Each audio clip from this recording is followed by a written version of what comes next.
বাচ্চাদের জন্য বেস্ট একটা নাস্তা। এখানে বাঁধাকপি ছোট ছোট টুকরো টুকরো করে কেটে নেওয়া হচ্ছে। এখন ডিম দিয়ে দেওয়ার পালা। ডিম দিয়ে ভালো করে নেড়েচেড়ে একটা প্যানে তেল ব্রাশ করে দিয়ে বাঁধাকপিগুলো দিয়ে এপিট উপিট ভেজে নিয়ে সাথে টমেটো সস, লেটুস পাতা সসে দিয়ে টুকরো টুকরো করে কেটে নিলে হয়ে যাবে মজাদার একটা রোল। আলুর আইটেমের কোনো শেষই নেই, আপনার যা খুশি তাই করে বানিয়ে খেতে পারেন। তো চলেন আলু দিয়ে আজকে আবারও নতুন একটি রেসিপি দেখানো যাক।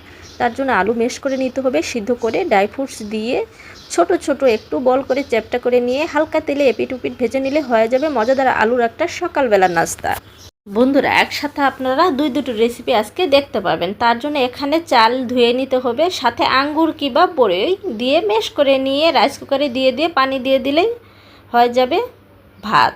আর একটা সবজি বানিয়ে নেওয়া যাক। তার জন্য এখানে পেঁয়াজ কুচি দিয়ে দেওয়া হয়েছে। এখন আলু, গাজর আপনারা দিয়ে দিবেন, আপনাদের পছন্দ মতো সবজি দিতে পারেন। এখানে সাথে চিংড়ি মাছ দিয়ে পানি দিয়ে দেওয়া হয়েছে। এখন কতগুলো সসেস কেটে নেওয়া হচ্ছে। আর একটা মশলা আপনারা এখানে আপনাদের স্বাদ মতো যে কোনো মশলা দিয়ে দিতে পারেন। সাথে একটু কর্নফ্লাওয়ার দিয়ে দিবেন, না হলে এরকম মশলা কিনতে পাওয়া যায়, দিয়ে দিবেন। দিয়ে দিলে গ্রেভি হবে। আর সাথে একটু ব্রকলি দিয়ে নেড়ে চেড়ে নিলেই হয়ে যাবে মজাদার একটা সবজি। সাথে কিন্তু ভাতও রেডি। তো একসাথে দুটো রেসিপি হয়ে গেল, মাশাআল্লাহ।